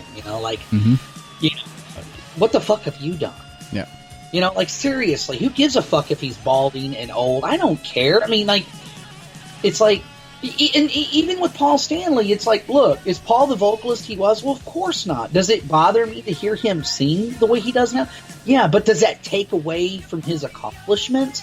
No, it does not. Mm-hmm. Even though I hate seeing it, at the same time, it's like, is it really even possible to tarnish your legacy? And as I said, it is a little unfair. I'm not trying to, because I don't know if you listened to the latest Decibel Geek episode, but Aaron and Chris kind of got into it a bit. Yeah, I haven't. I'm actually, that's queued up for me. Aaron was like, dude, why you gotta talk shit on Stanley and give him a fucking break? And he's old man. And Chris is like, dude, I'm not saying you're wrong about any of that. He's like, but I just don't want to hear it. It breaks my fucking heart. And I understand exactly where Chris is coming from, man. It's not that I wish ill on Paul or that I mean, I will say this. I am with Chris on the fact that I think Paul has become a really bitter, pissed off motherfucker, man. It's like, I mean, negative. I'm like, dude, what do you gotta be so pissed off about, man? Yeah. Like, I don't fucking get it. Yeah. Yeah, and, so I'm fucking very much like just, Paul just, he's just a bitter, pissed off man, DJ Mag. I just don't, I'm like, God, dude, like, fuck, why are you so pissed off all the time, man? And I will say this, like somebody said, he said, no, it's not going to happen with Ace Frehley. Personally, I just wish motherfuckers would quit asking them if they're going to get back together. It's like, God, they get tired of those questions, number one. Hear it every day. I mean, if I had an opportunity to interview, if I had an opportunity to interview any of those guys, Matt, I wouldn't even fucking bring it up.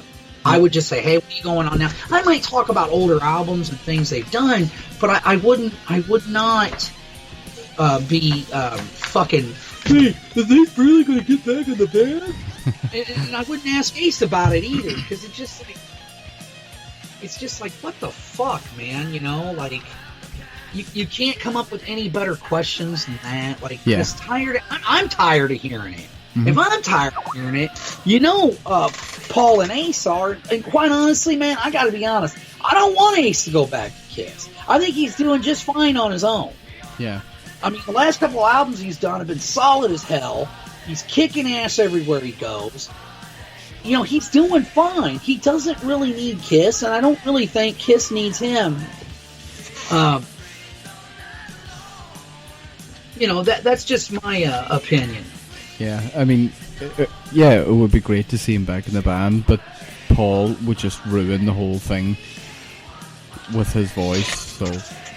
I'd pass. Right, I mean, it's just, that's what I'm saying. Like, it just cracks me up how you got some of these Kiss guys that are like, they act like what they're doing right now is great, and I'm like, it's not. They're blind sheep. Oh God, dude! Like, okay, same tired ass set list. So, like, honestly, dude, I'd be more apt to go see Ace solo or Gene solo, and maybe even Paul solo if he wasn't, because here's part of the problem with Paul. Because somebody said, well, he's not sounding too bad when he's doing that Soul Station thing. Yeah, but he's not trying to sing Love Gun. Mm-hmm, exactly. Yeah. Different register. Right. He can't sing those songs anymore, man. Anyway, I'm sorry. We're getting in a Kiss vortex, and I don't want to do that. So we're gonna shut up. So anyway, we left off with Back for More. Yep. Track Morning 8, After. The Morning After. Written by Crosby, DeMartini, and Percy. Killer opening riff. Cool, catchy song. Awesome guitar work, as usual. It's a Ratt staple, really. That 20 guitar attack and just everything about it, man. And I like it because it's a one-night stand anthem, and there's nothing wrong with a one-night stand. Hell yeah. Especially if you're a single guy. Yep. Oh, yeah. There'd be something wrong if you weren't doing it. Yeah, right. If you're single, man, that's what it's all about, man. Yep. I ain't gonna lie. A big part of me likes being single. I don't know if I'll ever get in another relationship. I'm not gonna never say never, but she's gonna have to be an extraordinary woman for me to lower my Tony ball. Catan. Yeah, but see, Tony Catan, that was all old and shit. I'd probably still hit it. Yes, I would. Yeah, because actually, I seen her a while back, and for an older gal, I know she's had lots of plastic surgery and shit, but she didn't look too bad, man. Yeah, just don't have her too near the open fire when you're snuggling up, because that fucking face will melt. Yeah, no shit, man, no shit. Yeah, but I know. In fairness, she must be 60, if not more. Yeah, so, she's got to be pushing 60 by now, dude. She's got to be. But man, what a woman. Yeah. Oof. Absolutely. And then you want to go into track 9, my friend? Yeah, I'm insane. I love the way the riff at the start, and the way Bobby just smacks on the cymbals, and it's just a great intro to the song. I think it's a great song. So far, 9 out of 10. It's just flawless. Oh yeah, killer filler, man. Just a cool track, and it's one of the few songs that's written solely by Robin, which I thought was kind of interesting, man. Then we got track 10, Scene of the Crime, written by Crosby and Crucier. Very killer, catchy track, man. Basically about a dude catching his woman right at the moment of being a deplorable whore. Yep. Something I can relate to. Poor Mike. Yeah, but a really cool song. Cool song. And, the intro, really cool to that song. Oh, yeah, dude, there's not a bad track on this record as far as I'm concerned. There's not. It's a solid, probably, a lot of people consider it Ratt's greatest album. I would probably have to agree. Yeah.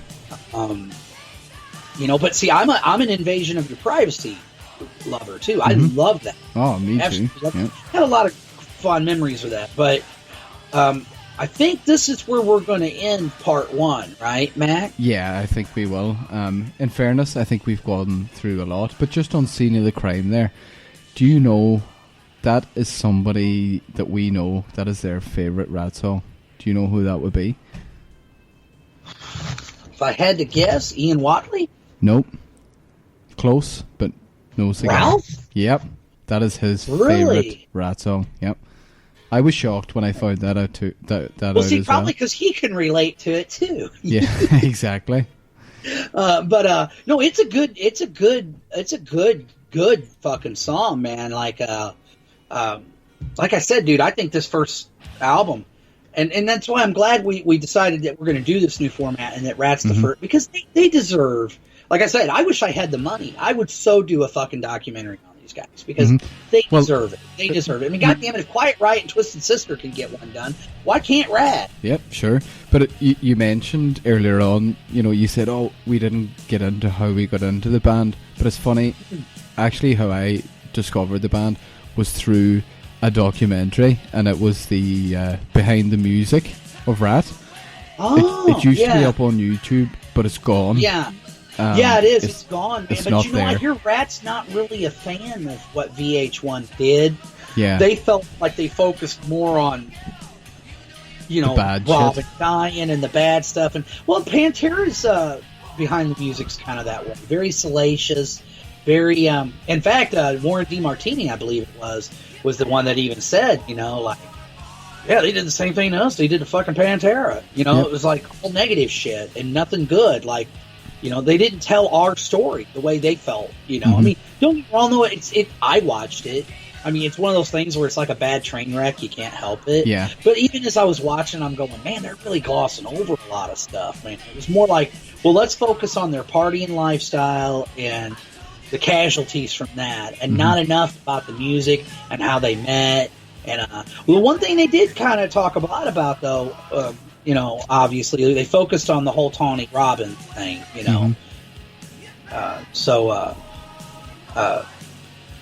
which it kind of made me see Tawny in a different light.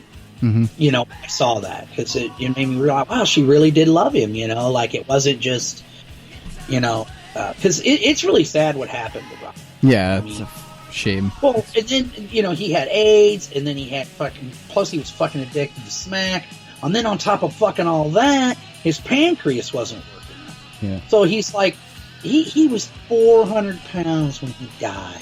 He actually spent a number of years in hospital, living in hospital, and it wasn't. I know. He moved out into like I think it might have been like assisted living. He had his own apartment where people would come in and check on him for the last maybe year of his life, but he spent so many years just in seclusion. Yeah, he. I can't remember. Did I watch something? No, I think I listened to an interview or a podcast about a guy who befriended Robin, and for the last maybe 4 or 5 years of his life, used to come and visit him, and he was telling stories about what he was like, and and it was absolutely heart-wrenching to listen to it. Oh, dude, have you ever heard Mitch LaFon's? It's probably what people know is the last major recorded interview with I haven't with heard Robin. the full thing. It's kind of, if you can get through it, only because, and this is no offense to Mitch, because he was only using the technology that he had available at the time. You can hear Robin pretty good, but I have a hard time making out Mitch. The sound quality is not that great. Yeah. But with that being said, it's so sad because when you hear him, dude, you can just tell he's fucked up. Now, whether he was still banging heroin, what I think he was on was probably opiates for his pain and stuff. But you could just tell he's like talking like this, and just totally fucking. It was so fucking sad. But like he said, even then, hey, don't grieve for me, man. I live, and he did. I mean, and Robin Crosby got to do things that a lot of us only read about in books, man. He was an amazing musician. He did have a great life in many ways. It's just kind of sad the way things turned out for him, I mean, getting AIDS and just all that. I don't know. Now, did he get AIDS from unprotected sex, or was it from his drug use, or does anybody know? I think it was drug use, sharing the needles, from what I gather. But it's just sad that he's going to be remembered for all the wrong reasons. He's not going to be remembered as king.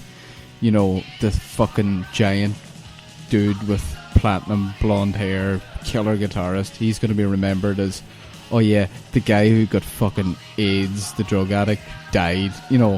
Right. It's sad. It is. It's really sad. Such a fucking talent. But there'll be plenty more King talk as we get further on into the Ratt story. But so excited that we've started with these retrospectives, and definitely. Yeah, and I mean, and to me, it's going to open up. Because we can talk about a lot of different bands. We can do one on your Guns N' Roses. We can do and Oh yeah, man. I've got plans. I've got some ideas percolating. So this is just the beginning, man. You know. Yep. But give us the feedback on the first episode. And still not seeing no fucking iTunes reviews coming in. So you fuckers, there's nobody getting any t-shirts. So until we see some reviews. But just give us some feedback on the episode. Do you like the the new format? Yeah, I hope you guys do, man. I'm pretty excited about it, man, because one of the things I did notice when we were doing reviews for records is we would go off on these tangents and talk about other eras of the band anyway. So I'm just like, well, fuck, man, why don't we just do a whole retrospective on the band and talk about them and their place in metal and music history, man. And like I said, I think Ratt's one of those bands that, for some reason, I don't know why, they've just kind of gotten marginalized over the years. I do think things are getting better. And the only reason why I say that is because the reaction I get whenever I play Ratt on the air. You know, I'll get people that'll say, like a while back, DJ Shant Star, you know, another one of our awesome DJs, who was also on our Iron Maiden debut album review. Plug. Anyway, check out Shant Star's Audio Aggression every Tuesday from, I believe, 8 p.m. Eastern Standard Time to whenever the fuck he feels like getting off. Yep. Great show. But the point I was trying to make with Shant is he was in the chat room, and I can't remember what Ratt song I played. He was just like, God damn, dude, I forgot just how good they were. And, you know, and Shant's more of a thrash metal dude. He wasn't really big on glam, but even he gives Ratt his due. To me, that just, you know, again, man, when you got guys like Gary Holt and thrash metal titans like Alex Skolnick going, oh, yeah, man, Warren DeMartini and Robin Crosby, fucking great, you know. There's something to that, you know, because these are guys that didn't really like glam metal, but yet they liked Ratt. And another thing I want to throw in everybody's fucking face when they talk about power ballads, Ratt never wrote a power ballad, at least not that I remember. Could you class Closer to My Heart? That would maybe be the closest. The closest you would get to a power ballad. Yeah, but it's still not a power ballad. But I don't think it is. I don't either, right. Mac. But it's the closest they ever came to. Yeah. And that's what I'm saying, man. So to me, who had more integrity? Ratt or fucking Motley Spew and how many other fucking bands? Yeah. You know, fuck off, man. Ratt all the way for this guy. Yeah. Awesome. Yep. Well, that's episode 1 in the can. Episode 2 will be up. You'll not have to wait too long for it.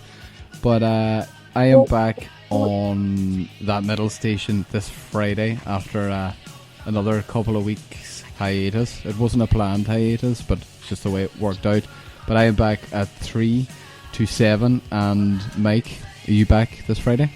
Yes, sir. Nice. I'll be following you, man. So we got DJ Sato behind me, so the three-headed monster's back together again. Exactly. And kick we are off your weekend. We're gonna, basically stomp your fucking dick in the dirt. And so come by, kick the chat room, listen. Make sure you check out all our other new DJs. Make sure you check out SoundForiaRadio.com. As long as none of our DJs are on the air. Make sure this Sunday you check out the Crusader of Metal show with my nephew, DJ Kane, who I couldn't be more prouder of. Also does a lot of our awesome graphics. We got a new graphics guy, though, too, man. So, and it's somebody just to kind of give Kane a break. Like, we don't want to put all the burden on him. And what's really cool is he uses a thing that he said he could get with you, Kane, and tell you about that's like fucking... He said that one thing that Scott had to use, and he's like, that fucking shit sucks, man. He can hook you up with a better program. And it's free. So, but this guy's pretty good too, man. So, and like I said, if you're into power metal, this is the fucking show for you. He does play traditional and thrash as well, a little bit of everything, but mostly power metal, man. That's his thing, and nothing wrong with that. That's what I'm saying. That's what's really great about our station. Every DJ brings something different to the table, man. But quick question, Kane, before we go. Are you a Ratt fan? Oh, yeah. That's awesome. See? Yeah, Nice. He knows. Kane gets it. Kane knows what's up. Probably only fan metal band. See, there you go. Did you hear that? What was that? Speak up, Kane. Say it again. They're probably the only glam metal band that I really like. There you go. Listened to a lot of them. Yep. A very wise man once said that Motley Crue are a poor man's Rat, and I believe that. Who was that? Was that Ian Wadley? Yeah. I mean, I know, again, it's going to make me sound like I'm a hater on Crue. I'm not. I just feel that the first two records, the first one was pretty good. The second one was outstanding. And then after that, it's just lots of filler. There's maybe like one or two good songs an album. Everything else can fucking suck a dick. filler, man. And I call it shit. yeah, see, like Kane don't like Motley Crue at all, really, except for Shout at the Devil, right? It's just like and that's what I'm saying. But man, I just don't understand how come they are still revered, and yet bands like I'm like, what the fuck? I don't get it, man. I don't fucking. I don't get it neither. Yeah, I don't know, man. I think Ratt, as far as the Sunset Strip glam metal scene, and notice I said Sunset Strip because Kane just mentioned Twisted Sister. Yeah. I love Twisted Sister. I think the first records were great. As far as sonic-wise, though, I always felt Twisted Sister was more actually in keeping of traditional metal. They had a glam look, but it was totally different than Sunset Strip. Yeah. They were more of a caricature of it. They were like, kind of New York Dolls inspired. Yeah, they had that New York East Coast fucking attitude. That fuck you, yeah.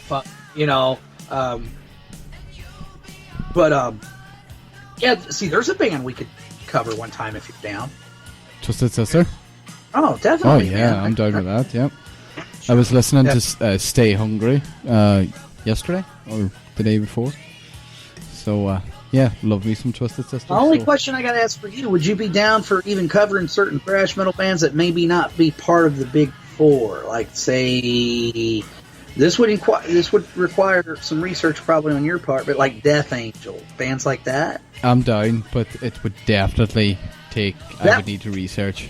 Actually, that's what I'm saying. That would be something we'd have to work on, like maybe on the side of like if we're recording it, because we do these week by week. That's something we would have to kind of. Okay, we're going to do the Death Angel episode, but we're going to make this month Death Angel, and then kind of just prepare for it. One of the things that you should do, though, Mac, if you ever get a chance, if you want to know more about Death Angel, there is an amazing documentary about him called Death Angel, a Thrashumentary. Cool. Check it out. It is fucking awesome. Is it on YouTube or? You might be able to check it out on YouTube. I bought mine. I bought it because I'm a huge fan. Cool. I'll check it out. If not, I'm sure I'll find it on Amazon or something. I'll pick it up. Yeah, check it out, dude. It's really worth getting, man. Are you familiar with Death Angel at all? I know a couple of songs, but I'm not familiar. Did you like what you heard? To be honest, I can't even really remember it. Yeah. I think you would like them because they're very thrashy, but they're very melodic too. I thought I had some, but I don't. Yeah. Well, if you want, man, I can send you. I can probably send you their discography, and you let me know what you think. Definitely, yeah. Yeah, I thought then that I owned a CD or I owned an album, but I just checked and I don't. All right, brother. Well, we'll figure something out. Yeah, like I said, that'll be down the line anyway. There's so many other bands I want to talk about. The good thing about this new format is we more or less have an endless supply of content. Shit to cover. That's the way I was looking at it too. I mean, think about it. We can talk about Black Sabbath, and we could just do all Ozzy era, and then next do the Dio era, and then other eras, and then you can do Dio solo. You can do Ozzy solo. I mean, there's just so many directions. We can, because you want to talk about a fucked up family tree right there. Just the Black Sabbath family tree is insane. Yeah. When you think about all the like Zach with Black Label Society and all that, it's pretty cool, man. Fucking Jakey Lee and Badlands and I mean, you could go anywhere with this, and that's what I'm excited about this format. And I'm hoping the listeners like it. I hope they like what they. Well, look, as we said, give us the feedback. Let us know what you think about the new format, and we won't leave it as long to be back with part 2 of the Ratt. Well, about that, I was wanting to talk to you about that, and fuck it, we'll just air it out here right now. Do you want us to be a weekly podcast, or should we just be a bi-weekly, you think, and maybe have longer episodes, or how do you want to play it out, man. Do you know what? I initially wanted it to be weekly, but Right. I think we should just aim to have it every 2 weeks. But if Bi-weekly? it comes up, Okay. yeah. But if it But comes then- up that we can have an episode, we'll throw it out there, you know. But it's just there's so much going on. It's just trying to get the time. It's just impossible. Brother, you're preaching to the choir, and I don't even have a family. I mean, you got a newborn baby plus 2 other kids. You got your dog, your woman. You got all that plus other things going on in your life, man. So, yeah, dude, trust me, I understand. You know, like I mean, I'm in awe of some of these guys like Decibel Geek and Rock and Metal. I don't know how they do it. I don't know how they do it on a weekly basis every week. Yeah, you know, it's like, wow, it's tough work. you know. Yeah, it really is, man. But I'm thinking if we do bi-weekly but make the episodes longer, Yeah, at if least that's then possible. we're not letting anyone down. You know, Right. You know, that's what I'm saying. To me, it was like with you wanting to do this, I thought, well, why don't we change the format of the podcast, too? And when I ran it by Kane, he thought it was a great idea. He was like, oh, fuck yeah, dude. You know, so I'm stoked. I hope the listeners like it. Make sure you check out Mac. Make sure you check out that metal station. Make sure you check out Sound 40 Radio as long as none of our DJs are on the air at the same time. Absolutely. And, you know, check out all the other podcasts we listen to. The Rock and Metal Combat Podcast, the Decibel Geek, Classic Metal Show, History Science Theater's one I like. Let's see, Talk to Me Podcast, Mars Text. I hope I'm not forgetting anybody or sliding anybody. I'm sure going to play the plugs at the end, so... All right, let's do it, man. Stay metal, motherfuckers.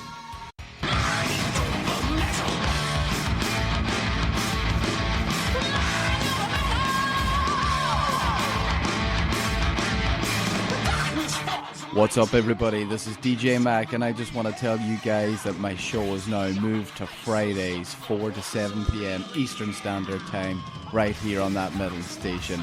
Kick off your fucking weekend with the best in hard rock and heavy metal.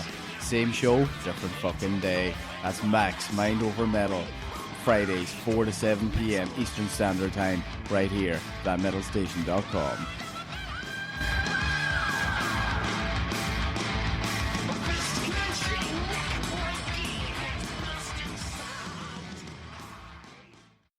Hey everybody, this is DJ Metal Mike, and you need to check out the Metal Mike Show every fucking Friday night, 7 p.m. to 1 a.m. Eastern Standard Time.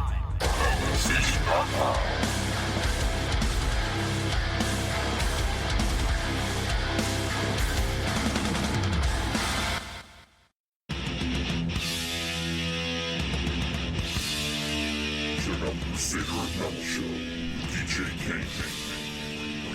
Bringing metal to the masses every Sunday night from 6 p.m. to 9 p.m.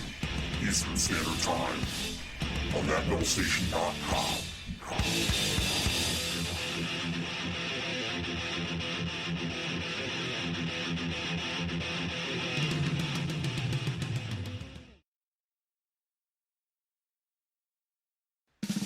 The Doctor is in every Thursday night, 8 p.m. Eastern Standard Time. Dr. Buck takes over the airwaves, asking questions and letting give you your prescription of metal.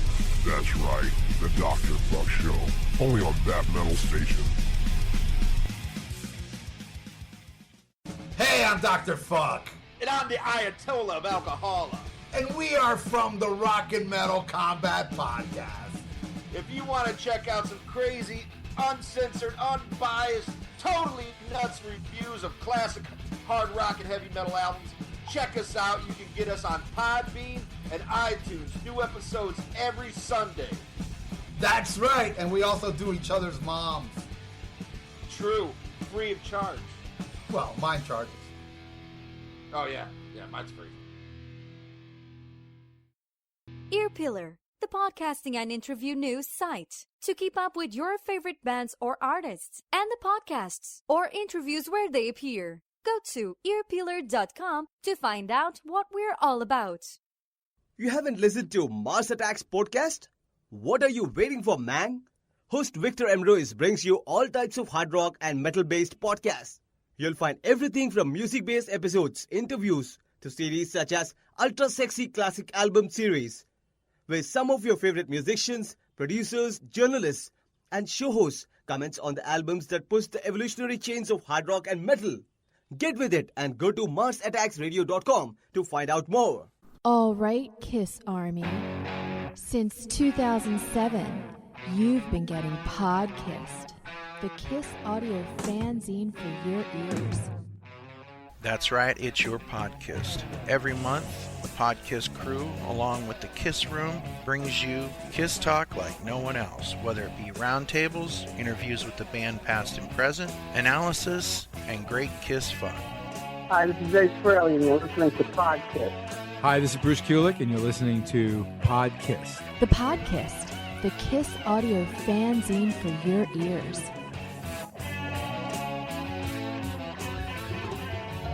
Hey everybody, I'm Aaron. And I'm Chris. And we're from the Decibel Geek Podcast. And if you love this...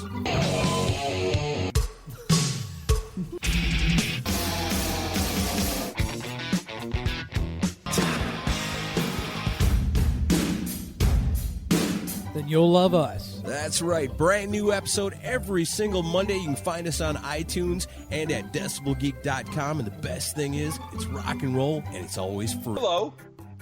My name is Lee Gerstmann, and I have a podcast which is improvisational in time. The next episode might be 20 seconds away or it might be 20 years away, but it's called The Lee Gerstmann Show, and I do a lot of record reviews, but I also do editorials about women and food and other subjects, strange or otherwise. Feel free to take a listen to the Lee Gerstmann Show on Spreaker. Thank ya.